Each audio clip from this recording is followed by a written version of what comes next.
안녕하세요. 5분 명상입니다. 우리는 흔히 욕망이 인간을 움직이는 원동력이라 말합니다. 적당한 욕망은 삶에 활력을 주지만 지나친 욕심은 스스로를 옥죄는 덫이 되기도 하죠. 오늘은 이에 관한 깊은 성찰을 불러일으키는 이야기를 들려드리겠습니다. 바로 탈무드에서 유래한 탐욕에 눈이 먼 여우의 이야기입니다. 옛날 어느 날 한 여우가 숲길을 걷던 중에 달콤하고 유혹적인 포도향을 맡게 됩니다. 여우는 그 향기를 따라 걸음을 옮기며 마음속으로는 포도에 대한 욕심을 키워나갔습니다. 향기를 따라 도착한 곳은 울타리로 둘러싸인 포도밭이었고 그 안에는 탐스럽고 커다란 포도송이들이 여우의 시선을 사로잡고 있었습니다. 포도들은 여우를 향해 손짓을 하고 있는 듯 보였습니다. 저 포도만 먹는다면 오늘 밤은 행복할 텐데 여우는 속으로 되뇌었죠. 그러나 곧 현실적인 문제가 여우의 욕망 앞을 가로막습니다. 울타리가 쳐져 있어 포도밭 안으로 쉽게 들어갈 수 없는 상황이었으니까요. 여우는 자신이 가진 모든 힘을 동원해 틈을 찾으려 했습니다. 하지만 여우의 몸은 너무 컸고 울타리는 그만큼 견고했습니다.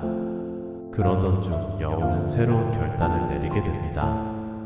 포도를 얻기 위해 며칠 굶는 건 아무것도 아니야. 몸이 날씬해져서 울타리 틈을 통과할 수만 있다면 그렇게 여우는 다이어트를 결심합니다. 3일 동안 아무것도 먹지 않으며 오직 포도만을 위해 자기 희생을 감행한 여우는 마침내 울타리 틈으로 들어가는 데 성공했습니다. 눈앞에 펼쳐진 포도송이를 보며 여우는 만족에 차서 포도를 먹기 시작했습니다. 달콤한 포도는 여우에게 황홀한 순간을 선사했고 그동안의 배고픔과 고생을 모두 잊게 만들었죠.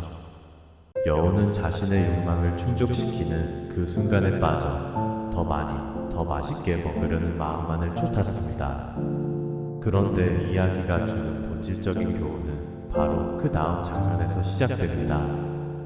포도로 배를 가득 채운 여우가 마침내 나갈 때가 되었다고 느꼈을 때 그는 자신이 들어왔던 울타리 틈을 다시 찾았습니다.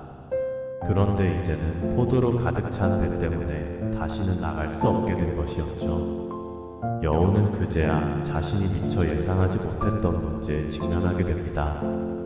욕심을 채우는 동안 그는 다시 나가야 할 길을 생각하지 않았던 것입니다. 여우는 포도를 먹으며 얻은 모든 만족감이 갑자기 무의미하게 느껴졌습니다.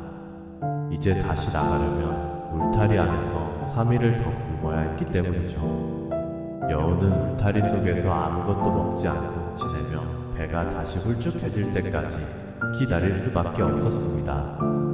그리고 이틀, 사흘이 지나 배가 다시 줄어들고 나서야 겨우 울타리 틈을 통해 빠져나올 수 있었죠. 포도밭에서의 그 맛있는 포도들이 이제는 여우에게 더 이상 달콤하지 않았습니다. 여우는 결국 욕심으로 얻은 것은 잠깐의 만족이었고 되돌아온 것은 오히려 더 큰 고생이었다는 사실을 깨닫게 됩니다. 그는 다시는 포도밭으로 돌아가고 싶지 않았고 지나친 탐욕이 자신에게 어떤 영향을 미치는지 깨달았다고 전해집니다. 어떠신가요, 여러분? 욕망을 추구하는 여우의 모습은 어쩌면 우리의 모습과도 닮아 있습니다. 적당한 욕망은 때때로 우리를 더 나은 곳으로 이끌지만 지나치면 스스로를 덫에 가두게 됩니다. 우리 삶 속에서도 여우와 같은 상황이 종종 벌어지죠. 눈앞의 달콤함에 사로잡혀 장기적인 결과를 잊어버린다면 결국 탐욕의 대가는 우리 자신에게 돌아오게 마련입니다. 여우의 이야기를 통해 여러분도 지나친 욕망을 다시 한번 되돌아보는 시간이 되었길 바랍니다. 이 이야기가 의미 있으셨다면 구독과 좋아요 부탁드립니다. 다음에 더 깊이 있는 이야기로 다시 찾아뵙겠습니다.